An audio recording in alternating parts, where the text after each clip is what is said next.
Friendship day కాబట్టి మరి ఈ ఫ్రెండ్షిప్ డేను పురస్కరించుకొని కొన్ని విలువైన సందర్భాలు చాలా జాగ్రత్తగా మనమందరం కూడా ఆలోచన చేయబోతున్నాము.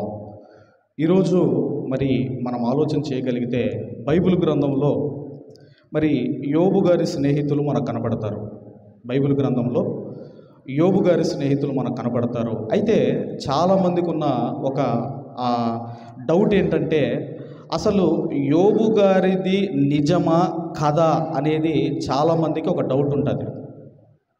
యోబు గారి జీవితము, అసలు యోబు గారి చరిత్ర అనేది అది నిజంగా జరిగిందా లేదంటే అది ఏమైనా కథ అని ఒక డౌట్ చాలామందికి ఉంటుంది. ఎందుకంటే మీరు ఎప్పుడు కూడా చూడండి, బైబిల్లో యోబు గారి కథ, అబ్రహాము గారి కథ, కథ అనేది కథ అంటే నిజము లేనిది. కథలు అంటే ఏంటిదమ్మా? కథలు అంటే నిజము లేని దాన్ని కథ అంటారు. కానీ బైబిల్ గ్రంథంలో ఉన్నవన్నీ యథార్థ గాథలు. బైబిల్లో ఉన్నవన్నీ, బైబిల్ అనేది కథల పుస్తకం కాదు, యథార్థ గాథల పుస్తకము బైబిల్ గ్రంథం అనేది. మరి ఇప్పుడు యోబు గ్రంథము అనేది, అసలు యోబు గారి చరిత్ర అనేది అసలు నిజముగా ఉన్నదా? ఎందుకంటే ఎందుకు ఆ డౌట్ వస్తుందంటే, ఒక వ్యక్తికి అన్ని శ్రమలు వచ్చినప్పుడు, ఒక వ్యక్తి అన్ని శ్రమలు వచ్చినప్పుడు అసలు తట్టుకొని నిలబడగలడా? అసలు యోబు గారి చరిత్ర నిజమేనా అన్న డౌట్ చాలామందికి ఉంటుంది. అయితే మనం ఆలోచన చేయగలిగితే యోబు గారి జీవితము నిజమే అనడానికి బైబిల్ గ్రంథంలో కొన్ని ఆధారాలు ఉన్నాయి. యోబు గారి చరిత్ర, యోబు గారి యొక్క హిస్టరీ అన్నది అది రియలే, అది జరిగిందే అన్నదానికి బైబిల్ గ్రంథములో ఆధారాలు ఉన్నాయి. మరి ఎలా మనం చెప్పగలము అన్నప్పుడండి, బైబిల్లో నుండి ముందుగా ఎహెజ్కేలు గ్రంథము, త్వరగా ఎహెజ్కేలు గ్రంథము 14వ అధ్యాయము, ఎహెజ్కేలు గ్రంథము 14వ అధ్యాయము 14వ వచనాన్ని మనం అందరం కూడా చదువుకుందాము. నోవాహును, దానియేలును, యోబును ఈ ముగ్గురు అట్టి దేశములో ఉండినను వారు తమ నీతి చేత తమ్మును మాత్రమే రక్షించుకొందురు. ఇదే ప్రభువగు యెహోవా వాక్కు. ఇక్కడ ఏమని కోడు చేస్తున్నాడు ప్రవక్త అయిన ఎహెజ్కేలు గారు అన్నప్పుడండి, అక్కడ నోవాహు గారి చరిత్ర నిజమేనా? చరిత్రలో ఉందా? నోవాహు గారి చరిత్ర నిజమేనా? ఇప్పటికీ నోవాహు గారి పడవ యొక్క ఆనవాళ్ళు ఇప్పటికీ మనకు కనబడతాయి. మీరు యూట్యూబ్లో కానివ్వండి, గూగుల్లో కానివ్వండి, మీరు సెర్చ్ చేయండి, నోవాహు గారి పడవకు సంబంధించిన ఆనవాళ్ళు ఇప్పటికీ కనబడతాయి. అంటే నోవాహు గారి చరిత్ర కరెక్టేనా? చరిత్ర నిజమే. అలాగే దానియేలు గారి చరిత్ర నిజమేనా? దానియేలు గారి చరిత్ర నిజమే అయినప్పుడు అక్కడ మరొకరిని కోడ్ చేస్తున్నాడు, యోబు యోబు యోబు. అంటే యోబు గారి చరిత్ర కూడా అది నిజమది, అది కథ కాదు. ఒక పాత నిబంధనలో కాదు, ఇక క్రొత్త నిబంధనలో కూడా యేసుక్రీస్తు వారి తమ్ముడైన యాకోబు గారు, యాకోబు పత్రికలో ఆయన కూడా ఏమని వ్రాస్తున్నాడో మనం చూడగలిగితే, యాకోబు పత్రిక, దయచేసి యాకోబు పత్రిక 5వ అధ్యాయము 11వ వచనాన్ని మనం అందరం కూడా చదువుకుందాము. 5వ అధ్యాయం 11వ వచనం చదవమ్మా. సహించిన వారిని ధన్యులు అనుకొనుచున్నాము కదా,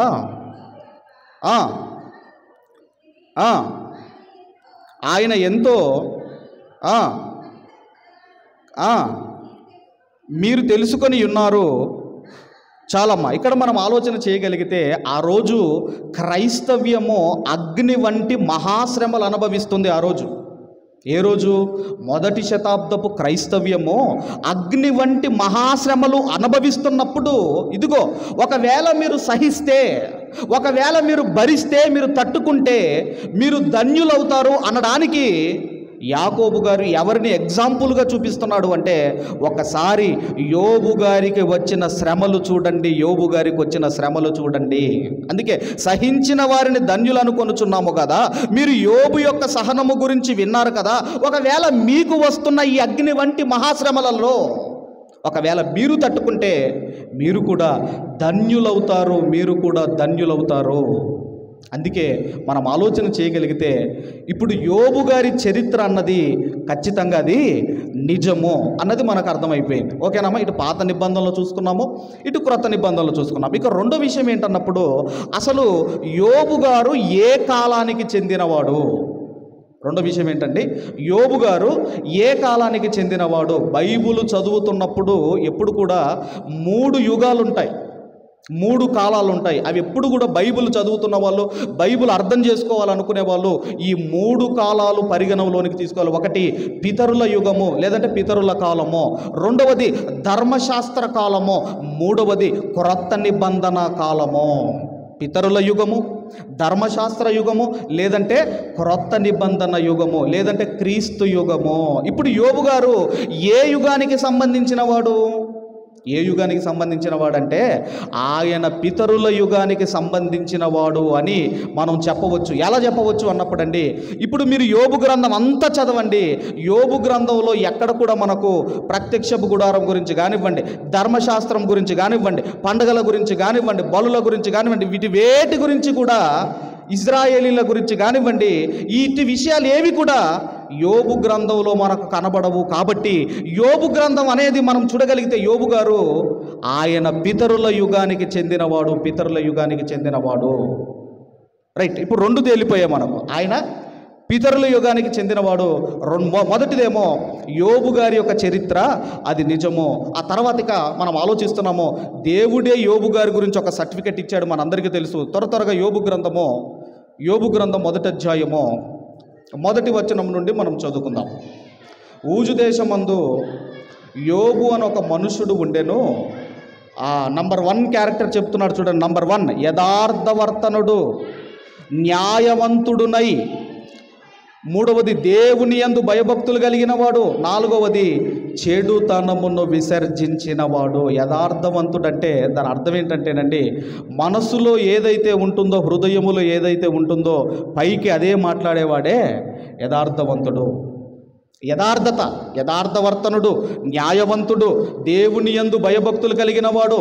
నాలుగవది చెడుతనమును విసర్జించినవాడు. ఇది ఎవరిస్తున్నారండి స్టేట్మెంట్? ఇది ఎవరిస్తున్నారు ఈ స్టేట్మెంట్? ఇది సాక్షాత్తు దేవుడు చెబుతున్నాడు. మనల్ని దేవుడు అనాలి. ఇదిగో యథార్థవంతురాలని దేవుడు అనాలి.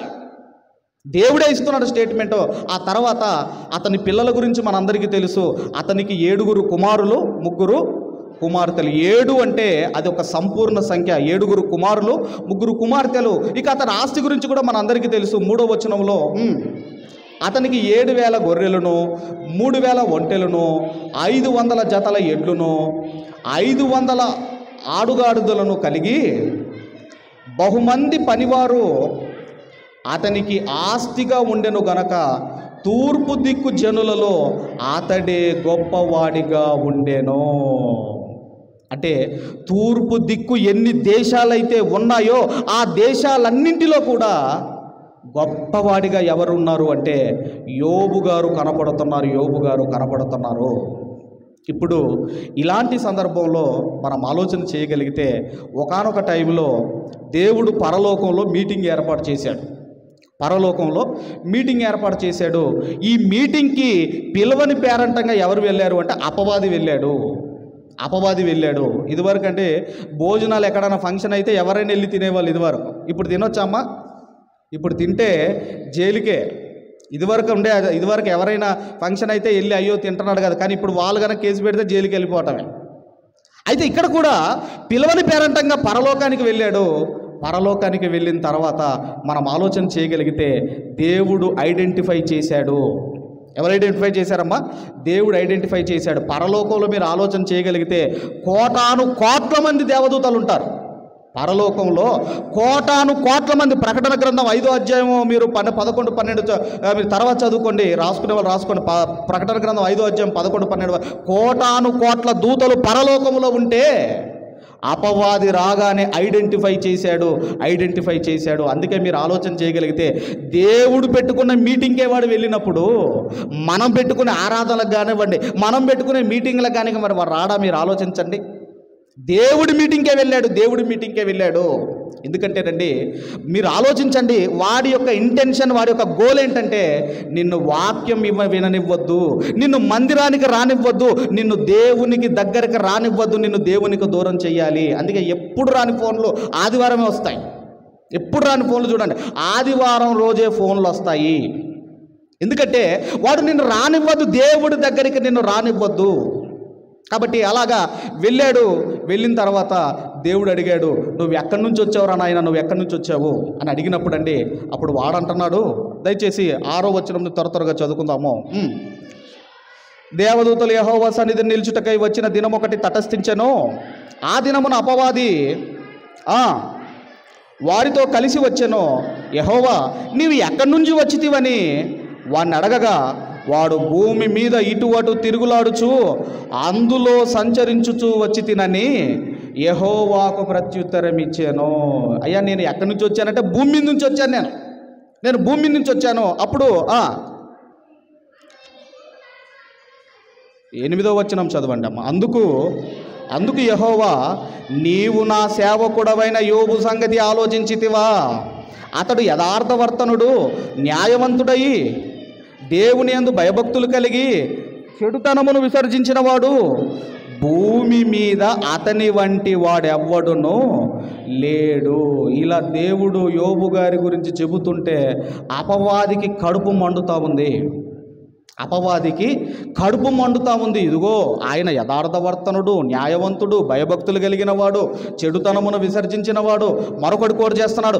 భూమి మీద అతని వంటి వాడెవ్వడును లేడు. అసలు భూమి అంటున్నాడు.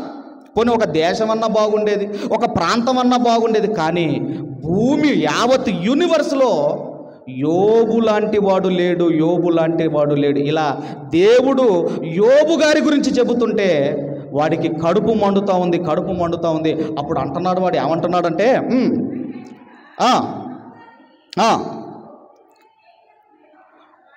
ఊరికే దేవుని యందు భయభక్తులు కలవాడు ఆయన, నీవు అతనికి అతని ఇంటి వారందరికీ అతనికి కలిగిన సమస్తమునకును చుట్టూ కంచె వేసితివి కదా. నీవు అతని చేతి పనిని దీవించుట చేత అతని ఆస్తి దేశములో బహుగా విస్తరించి ఉన్నది. ఊరికే నమ్మాడా నేను ఊరికే నమ్మాడా? ఇదిగో నువ్వు కంచె వేసావు కదా, ఒక ఫెన్సింగ్ వేసావు కదా అంటే అందరినీ పడగొట్టాడు. యోబు గారిని కూడా ఆఫ్టర్ ఆల్ పడగొడదామని వెళ్ళాడు. వాడికి షాక్ కొట్టింది. ఇక చెబుతున్నాడు, నువ్వు కంచె వేసావు కదా, ఒక రక్షణ వలయము యోబు గారి చుట్టూ నువ్వు వేసావు కదా, యోబు గారి చుట్టూ వేసావు కదా. ఇక నిన్ను నమ్మకపోతే నన్ను నమ్ముతాడా? ఒక్కసారి నాకు అప్పగించు అని దేవుణ్ణి కోరుకున్నాడు. ఎందుకంటేనండి, దేవుని చిత్తము లేనిదే ఒక తల వెంట్రుక కూడా నేల రాలదు అన్నాడు దేవుడు. అంటే దేవుని పర్మిషన్ లేకపోతే ఏది మన మీదికి రావడానికి లేదు. ఇప్పుడు కోరుకున్నాడు, ఇదిగో నాకు ఒక్కసారి విడిచిపెట్టి యోబును అనగానే ఇక దేవుడు విడిచిపెట్టాడు.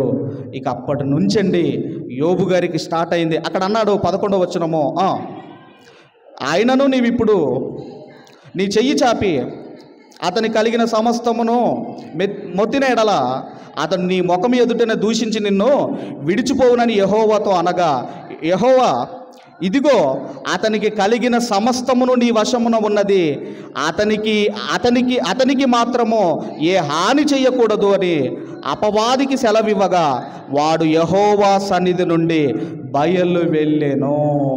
ఇక ఏం జరుగుతుందంటే, యోబు గారు మధ్యలో ఉన్నాడు.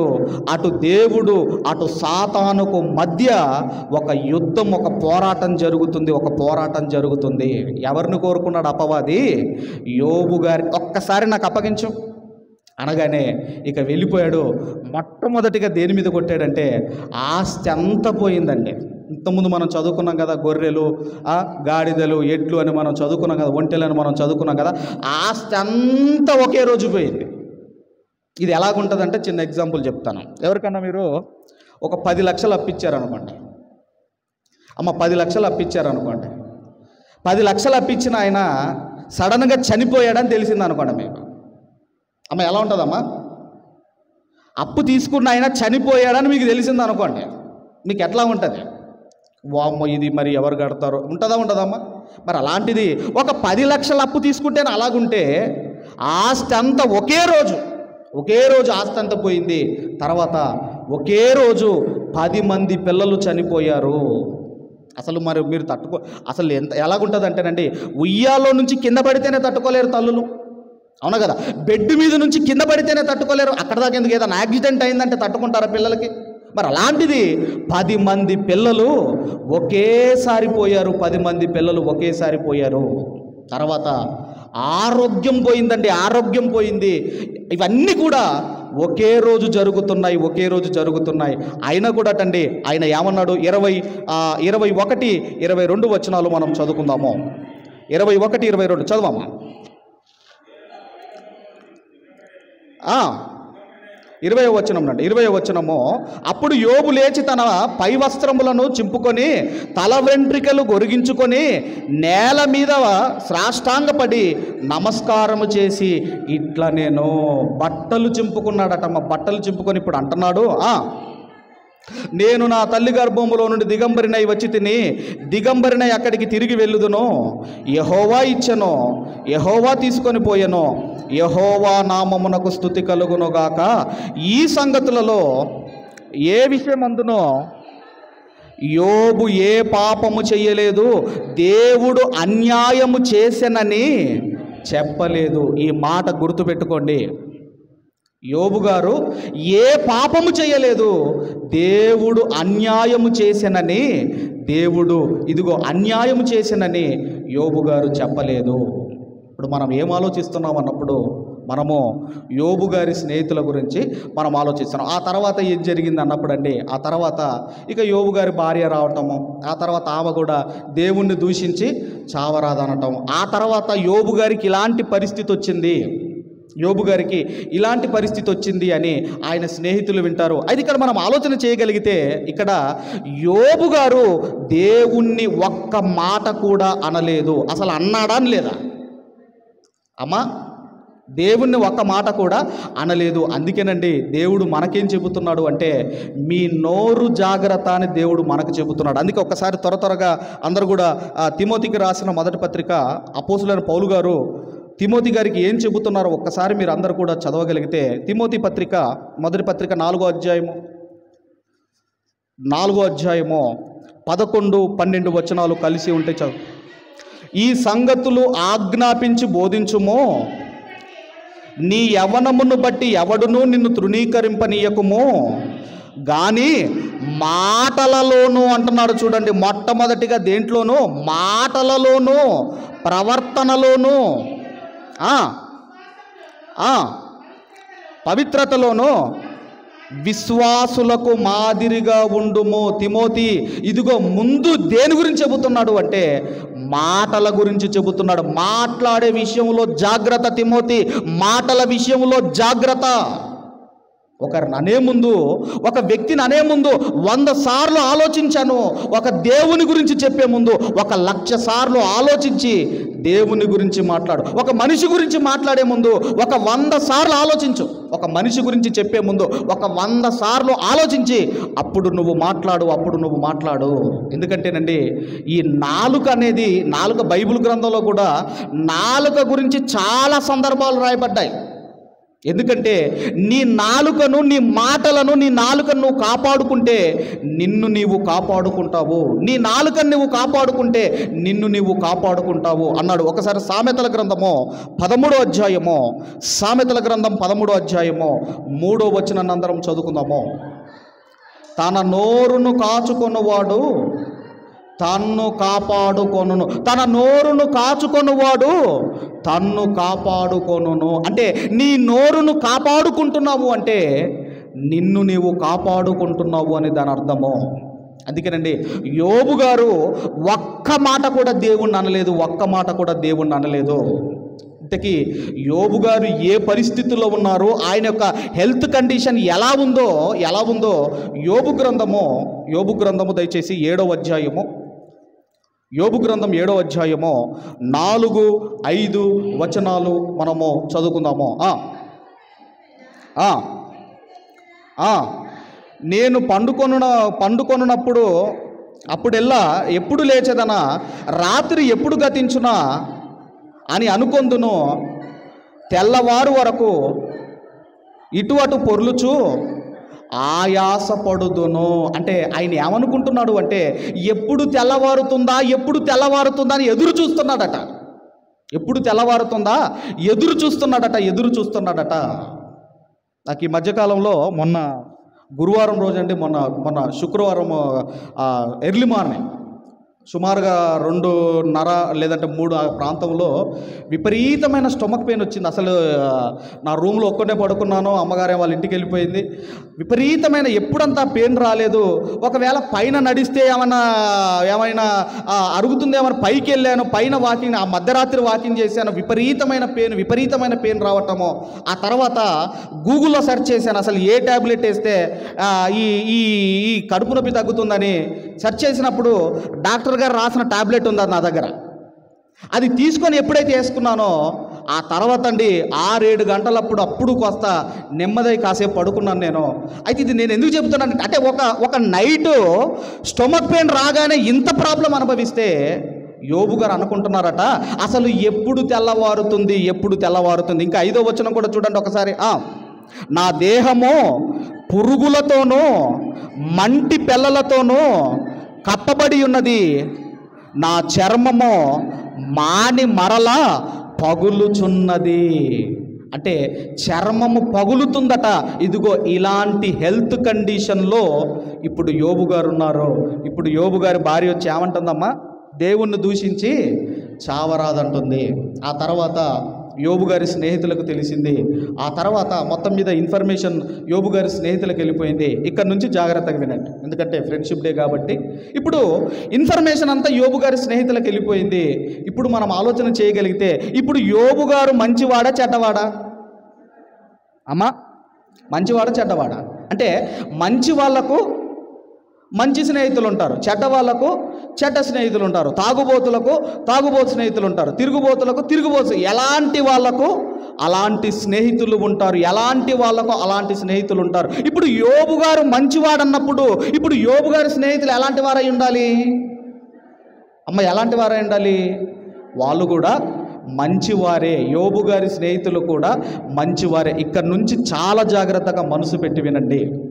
ఎందుకంటేనండి, పరలోకంలో అపవాదినే చూసిన దేవుడు ఇప్పుడు ఇక్కడికి వచ్చిన తర్వాత మీరు మొబైల్లో ఏం చూస్తున్నారో దేవుడు చూడ్డా, పక్కలతో ఏం మాట్లాడుకుంటున్నారో దేవుడు చూడ్డా, పరలోకంలో వారినే చూసిన దేవుడు ఈరోజు నిన్ను నన్ను చూడ్డా. మీరు ఆలోచించండి. అందుకే శ్రద్ధగా వినండి. రైట్, ఇక మొత్తం మీద యోబు గారి గురించి తెలిసి వాళ్ళు వచ్చారు. 2వ అధ్యాయము అందరం కూడా 2వ అధ్యాయము దయచేసి 11వ వచనం నుండి అందరం చదువుకుందాం. 2వ అధ్యాయం చదవమ్మా.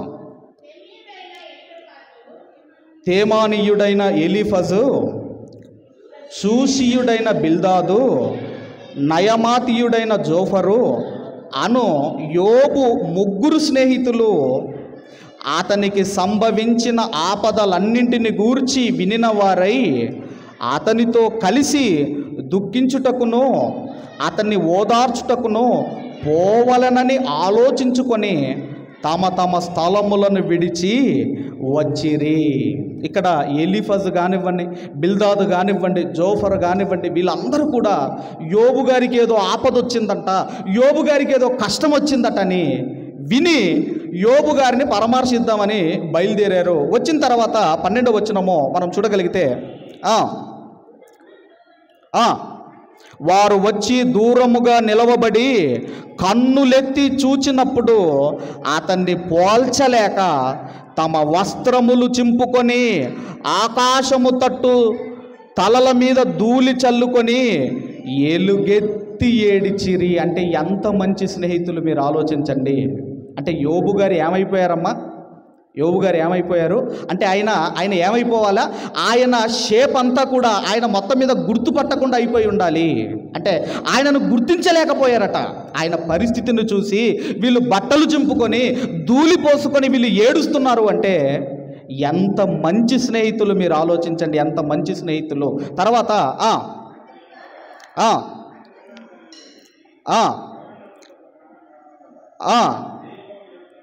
రేయింపగలు 7 దిమ్మనములు అతనితో కూడా నేలన కూర్చుండిరి. మొత్తం మీద స్నేహితులకు తెలిసి వాళ్ళు ఏం చేస్తున్నారంటే ఏడుస్తున్నారు. లోకంలో ఒక సామెత ఉందమ్మా. ఏం సామెత అంటే నవ్వే ఆడవాళ్ళను ఏడ్చే మగవాళ్ళను నమ్మొద్దు అంటారు. నమ్మొద్దా అమ్మ? ఇప్పుడు మరి అమ్మ నమ్మాలా నమ్మొద్దా చెప్పండి అమ్మ. అంటే ఆడవాళ్ళు అంటే ఎప్పుడు కూడా వాళ్ళేమో ఏడుచుకుంటూ ఉండాలి, మగవాళ్ళు అనగానే నవ్వుకుంటూ ఉండాలి అనేదే కదా దాని అర్థం. మరి అలాగనుకుంటే ప్రవక్తలు ఎంతోమంది ఏడ్చారు. అసలు ఇర్మియా గారైతే విలపించు ప్రవక్త ఆయన పేరు. యేసుక్రీస్తు వారు ఏడవలేదా? అంటే ఏడిస్తే ఏడుపు అనేది మగవాళ్ళకి రాదా? మీరు ఆలోచించండి. మరి ఏమన్నారు లోక సామెత ఏంటి? ఏడ్చే మగోని నమ్మొద్దంట, నవ్వే ఆడవాళ్ళను నమ్మొద్దు అంటున్నారు. కానీ మనం ఆలోచన చేయగలిగితే బైబిల్ వేరు, లోకం వేరు, లోక సామెతలు వేరు. ఆ తర్వాత 7 దినములు ఏమి మాట్లాడకుండా అక్కడ కూర్చున్నారు. ఈరోజు మీరు పరిస్థితి చూడగలిగితే ఏదైనా యాక్సిడెంట్ అయినా, ఎవడైనా నదిలో పడి ఒకవేళ ప్రమాదంలో ఉన్నాడు అనుకోండి, ఇప్పుడు వాడి నోట్లో మైక్ పెట్టి ఏమైంది, ఇప్పుడు నీ పరిస్థితి ఎలా ఉందని ఇప్పుడు అడుగుతారు. వాడిని కాపాడదామో ఒక 108కు కాల్ చేద్దామని ఉండదు. నీకేమైంది, ఇప్పుడు ఎలాగుంది, ఇప్పుడు హాయిగా ఉందా, ఇప్పుడు చల్లగా ఉందా, ఈ మాట్లాడుతూ ఉంటారు. అయ్యో వాడిని కాపాడదామని ఉండదండి.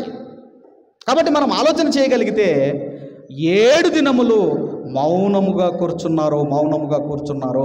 ఆ తర్వాత ఇక స్టార్ట్ అయింది. ఇక జాగ్రత్తగా వినండి. ఆ తర్వాత ఈ ముగ్గురు, ఇప్పుడు ఎలీఫజ్ ఉన్నాడు కదండి, ఎలీఫజ్ కానివ్వండి, బిల్దాదు కానివ్వండి, జోఫర్ కానివ్వండి, ముందు వీళ్ళు కొన్ని ప్రశ్నలు అడుగుతారు.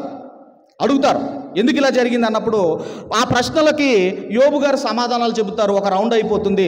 రెండో రౌండ్లో కూడా మళ్ళీ ముగ్గురు ప్రశ్నలు అడుగుతారు. మళ్ళీ యోబు గారు ఆన్సర్లు చెబుతారు. ఇదంతా కూడా మీరు యోబు గ్రంథం తర్వాత మీరు చదివితే మీకు అర్థమవుతుంది. తర్వాత 3వ రౌండ్లో ఏమవుతుందంటేనండి, ఈ ఎలీఫజ్ అడుగుతాడు, బిల్దాద్ అడుగుతాడు, కానీ జోఫర్ మౌనం అయిపోతాడు.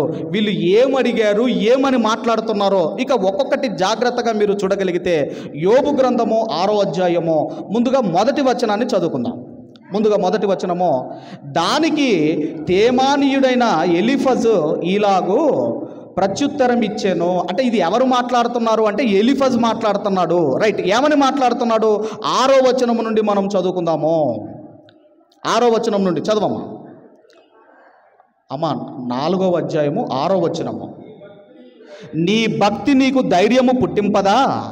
నీ యథార్థ ప్రవర్తన నీ నిరీక్షణకు ఆధారము కాదా?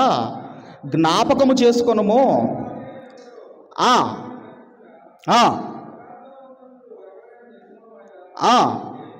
నేను చూచినంత వరకు చాలండి. ఇక్కడ ఈయన ఏమంటున్నాడు అంటే ఇదిగో ఈయన ఎవరు, ఎలీఫజు ఇండైరెక్ట్గా యోబు గారిని అనుమానిస్తున్నాడు. ఏమంటున్నాడంటే నువ్వేదో కీడు చేశావు యోబు, నువ్వేదో కీడు చేశావు గనక ఈ కీడు నీకు సంభవించింది అంటున్నాడు. నువ్వేదో కీడు చేసావు గనక నీకు సంభవించింది, లేకపోతే నీకు ఎందుకు సంభవిస్తుంది? అందుకే అక్కడ అంటున్నాడు కదండి, ఆ లాస్ట్ లైన్లో ఏమంటున్నాడు, ఆ 7వ వచనంలో, జ్ఞాపకం చేసుకొనుము, నిరపరాధి అయిన ఒకడు ఎప్పుడైనా నశించనా? యథార్థ వర్తనులు ఎక్కడైనా నిర్మూలమయ్యారా? నేను చూచినంత వరకు అక్రమమును దున్ని కీడును విత్తువారే దానిని కోయుదురు. నువ్వేదో కీడు చేశావు యోబు, నువ్వేదో కీడు చేశావు, అందుకే ఈ కీడు నీకు సంభవించింది అని ఎవరంటున్నారు? నువ్వు మంచి చేస్తే నీకు మంచి అవుతుంది, నువ్వు కీడు చేస్తే నీకు కీడు వచ్చింది నీ మీదకి, అందుకే నీకు కీడు వచ్చింది అని ఎవరన్నారమ్మా? ఎలీఫజ్ అన్నాడు. ఇది ఫస్ట్ రౌండ్, గుర్తుపెట్టుకోండి. రైట్, ఇప్పుడు అందరం కూడా 15వ అధ్యాయంలోనికి వెళ్దాం. ఈయన మళ్ళీ 2వ రౌండ్లో ఏం మాట్లాడుతున్నాడో చూడండి. 15వ అధ్యాయము 20వ వచనాన్ని మనం అందరం కూడా చదువుకుందాము. 15వ అధ్యాయం 20వ వచనం చదవండి అమ్మా. తమ జీవిత కాలం అంతయు దుష్టుడు బాధనొందును, హింసకునికి ఏర్పడిన సంవత్సరములన్నీ వాడు బాధనొందును. దుష్టుడైతేనే బాధనొందుతాడు. నువ్వేదో తప్పు చేశావు, నువ్వేదో కీడు చేశావు, అందుకే ఈ బాధ నీ జీవితంలోనికి వచ్చింది యోబు అని ఎవరు మాట్లాడుతున్నారమ్మా? తేమానీయుడైన ఎలీఫజ్ మాట్లాడుతున్నాడు. రైట్, ఇప్పుడు రెండో స్నేహితుడు ఏమని మాట్లాడుతున్నాడు? బిల్దాద్ ఏమని మాట్లాడుతున్నాడు? యోబు గ్రంథం 8వ అధ్యాయము ముందుగా ఎవరు మాట్లాడుతున్నారో మొదటి వచనం చదవండి అమ్మా. అప్పుడు షూషీయుడగు బిల్దాదు ఇట్లా నేను ఏమన్నాడు? 4వ వచనం నుంచి మనం చదువుకుందాం. 4వ వచనము చదవమ్మా. 4వ వచనం చదవమ్మా. నీ కుమారులు ఆయన దృష్టి ఎదుట పాపము చేసిరేమో, కావుననే వారు చేసిన తిరుగుబాటును బట్టి ఆయన వారిని అప్పగించనేమో. ఈయనేమంటున్నాడంటే, నీ పిల్లలు ఎందుకు చనిపోయారంటే, ఇదిగో నువ్వేదో నీ పిల్లలేదో తిరుగుబాటు చేశారు, అదే కదమ్మా, నీ పిల్లలేదో నీ దేవుడి దృష్టికి ఏదో పాపము చేశారు కనుకనే 10 మంది పిల్లలు చనిపోయారు యోబు. నీ పిల్లలేదో పాపం చేశారు, నీ పిల్లలేదో పాపం చేశారు. కానీ ఇక్కడ మనం ఆలోచన చేయగలిగితే ఏం జరుగుతుంది? అసలు ఇక్కడ ఒక యుద్ధం జరుగుతుంది. ఎవరికెవరికి జరుగుతుంది?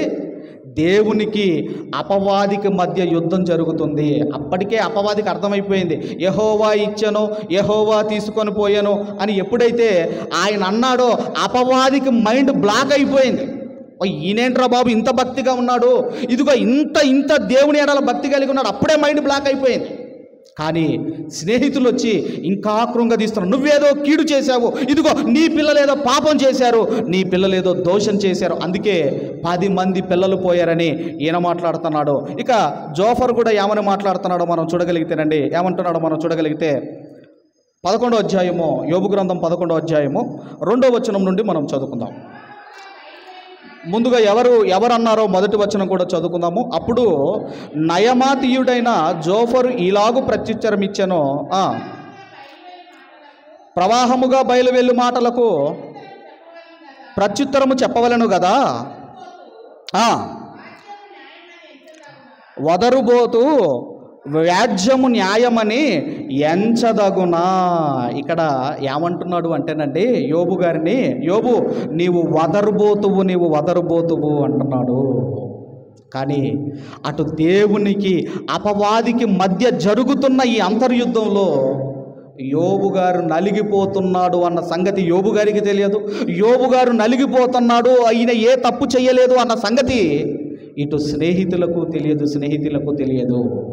అప్పుడు 16వ అధ్యాయానికి వద్దాం అందరం కూడా. దయచేసి అందరం కూడా యోబు గ్రంథం 16వ అధ్యాయానికి మనం రాగలిగితే 16వ అధ్యాయము మొదటి 2 వచనాలు మనం చదువుకుందాము. అందుకు యోబు స్నేహితుల గురించి, ఇప్పుడు ఆయన స్నేహితుల గురించి మాట్లాడుతున్నాడు. అందుకు యోబు ఇలాగూ ప్రత్యుత్తరం ఇచ్చాను,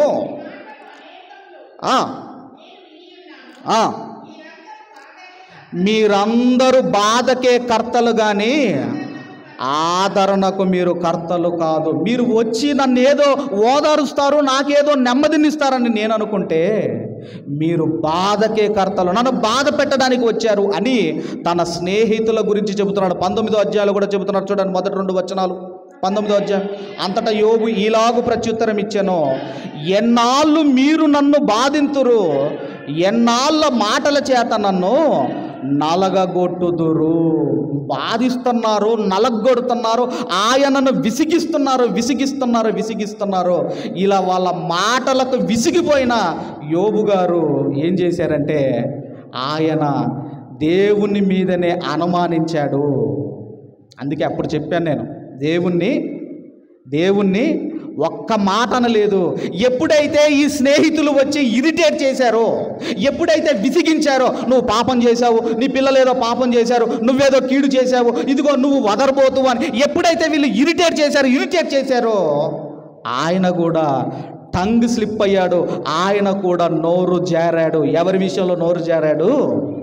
దేవుని విషయంలో నోరు జారాడా జారలేదమ్మా? అమ్మా అక్కడ ఏమనుంది మొదటి అధ్యాయంలో? సాతాను ఎంత శ్రమ పెట్టినా ఒక్క మాట దేవుణ్ణి అనలేని యోబు గారు ఎప్పుడైతే స్నేహితులు వచ్చారో, స్నేహితులు రాగానే వాళ్ళ మాటలకు ఇరిటేట్ అయిపోయాడు. వాళ్ళ మాటలకు ఇదిగో ఆయన తట్టుకోలేక ఇక దేవుణ్ణి ఏమంటున్నాడో మీరు చూడగలిగితే 9వ అధ్యాయము, యోబు గ్రంథం 9వ అధ్యాయము 22వ వచనాన్ని అందరము చదువుకుందాము.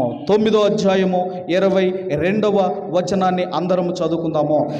ఏమి చేసినను ఒక్కటే, కావున యథార్థవంతులనేమి దుష్టులనేమి భేదము లేకుండా ఆయన అందరినీ నశింపజేయుచున్నాడని నేను వాదించుచున్నాను. ఆయన ఏమంటున్నాడు అంటే, దేవుని దృష్టికి ఇదిగో యథార్థవంతులు అంతే, దేవుని దృష్టికి ఇదిగో దుష్టులు కూడా అంతే అని ఆయన ఏం చేశాడంటేనండి, ఆయన నోరు జారాడు. ప్రారంభంలో జారలేదే, ప్రారంభంలో ఆయన ఒక్క మాట కూడా దేవుణ్ణి అనలేదే.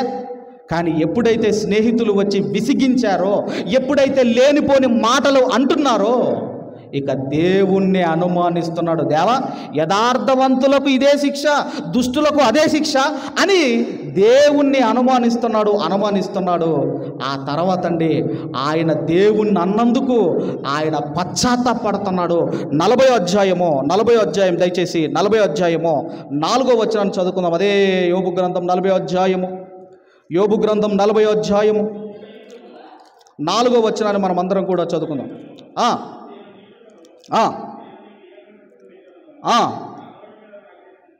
నా నోటి మీద నా చేతిని ఉంచుకొందును. దేవా, నేను పొరపాటుగా మాట్లాడాను, ఇక నా నోరు నేను మూసుకుంటాను అంటున్నాడు.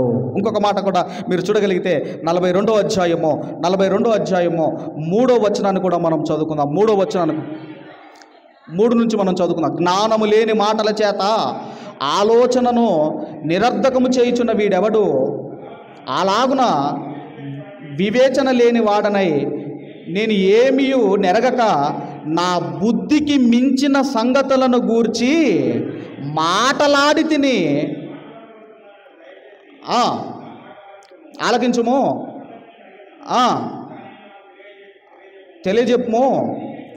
వినికిడి చేత నిన్ను గూర్చిన వార్త నేను వింటిని, అయితే ఇప్పుడు నేను కన్నులారా చూచుచున్నాను. కావున నేను అసహించుకొని బూడిదలో పడి పశ్చాత్తాపడుచున్నాను. ఎప్పుడైతే దేవునిని ఒక మాట అన్నాడో, అనుమానించాడో, దేవా, యథార్థవంతులు దుష్టులు ఒకటేనా అని నేను వాదిస్తానని ఎప్పుడైతే ఇదిగోనండి ఆయన నోరు స్లిప్ అయ్యాడో, ఇక ఆయన అంటున్నాడు, నేను పశ్చాత్తాపడతాను అంటున్నాడు. కాబట్టి అటు సాతాను ఎంత శ్రమ పెట్టినా ఒక్క మాట దేవుణ్ణి అనలేదు. కానీ స్నేహితులు వచ్చి విసిగించారు. ఆ తర్వాత మనం చూడగలిగితే ఒక మాట జారాడు. అందుకే దేవుడు అంటున్నాడు, ఎప్పుడు కూడా మనం ఆలోచన చేయగలిగితే, ఒకరి జీవితంలో ఒక కష్టం వచ్చి వాళ్ళు ఏదో ఒక దౌర్భాగ్యమైన పరిస్థితి వాళ్ళు అనుభవిస్తున్నప్పుడు, వాళ్ళు భయంకరమైన పరిస్థితి వాళ్ళు అనుభవిస్తున్నప్పుడు, ఎప్పుడు కూడా మీరు ఇదిగో వాళ్ళు ఏదో పాపం చేశారు, వాళ్ళు ఏదో కష్టం, వాళ్ళ జీవితంలో ఏదో తప్పు చేశారు, ఏదో దోషం చేశారని ఎప్పుడు అనుకోకండి. ఎందుకంటే ఇక్కడ ఎవరికి మధ్య యుద్ధం జరుగుతుంది? అటు దేవునికి అటు సాతానుకు మధ్య ఒక యుద్ధం జరుగుతుంది, ఒక అంతర్యుద్ధం జరుగుతుంటే దాంట్లో యోబు గారు నలిగిపోతున్నాడు. చాలామంది అండి ఇలాంటి పరిస్థితి వస్తే మంచం బట్టి చచ్చిపోతారు చాలామంది. కానీ యోబు గారు తట్టుకొని నిలబడ్డాడు, పశ్చాత్తాపడ్డాడు. ఆ తర్వాత 3 స్నేహితులకు దేవుడు వార్నింగ్ ఇచ్చాడు, వెళ్ళిపోండి, మీరు యోబు దగ్గరికి వెళ్ళండి, యోబు దగ్గరికి వెళ్ళిపోయి ఆ యోబును మీరు వేడుకోండి, ఆయన ప్రార్థన చేస్తే నేను మిమ్మల్ని క్షమిస్తాను అన్నాడు. చివరిగా ఆ మాటలు చదువుకొని మనం ముగించుకుందాం. 9-10 వచనాలు చదువుకొని ముగించుకుందాం. అదే అధ్యాయము 9-10 వచనాలు చదువుకొని మనం ముగించుకుందాం. చదవమ్మా. తేమానీయుడైన ఎలీఫజును, షూషీయుడైన బిల్దాదును, నయమాతీయుడైన జోఫరును పోయి యెహోవా తమకు ఆజ్ఞాపించినట్లు చేయగా యెహోవా వారి పక్షమున యోబు అంగీకరించెను. మరియు యోబు తన స్నేహితుల నిమిత్తము ప్రార్థన చేసినప్పుడు అతనికి దయచేసెను. మరియు యోబునకు పూర్వపు కలిగిన దానికంటే 2 అంతలు అధికముగా యెహోవా అతనికి దయచేసెను. ఇప్పుడు మనం ఆలోచన చేయగలిగితే యోబు గారి స్నేహితులు మాట్లాడిన దాంట్లో ఏమైనా నిజముందా? నిజముందా ఏమైనా వాళ్ళు మాట్లాడిన దాంట్లో?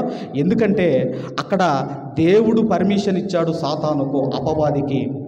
ఎందుకంటే దేవుడు పర్మిషన్ ఇవ్వకపోతే మన తల వెంట్రుకలలో ఒక్కటి కూడా నేల రాలదు అన్నాడు. కాబట్టి వాడు పర్మిషన్ ఇచ్చాడు కాబట్టే సాతాను యోబు గారి దగ్గరికి వచ్చి అన్ని శ్రమలు పెట్టాడు. అయితే వీళ్ళు వచ్చి అపార్థం చేసుకొని యోబు గారిని అపార్థం చేసుకొని వీళ్ళు మాట్లాడటమే కాక యోబు గారిని కూడా దేవుణ్ణి ఒక మాట అనేటట్లుగా చేశారు. కాబట్టి మనం నేర్చుకోవలసింది ఏంటంటే, ఎవరి జీవితంలోనైనా ఒక కష్టం అనుభవిస్తున్నాడు, ఒక బాధ అనుభవిస్తున్నాడు అంటే దాని వెనకాల ఆయన ఏదో తప్పు చేశాడని కాదు, ఆయన ఏదో పాపం చేశాడని కాదు, ఆయన పాపం చేసినందుకు ఇది అనుభవిస్తున్నాడు అనేది కాదు దాని అర్థము.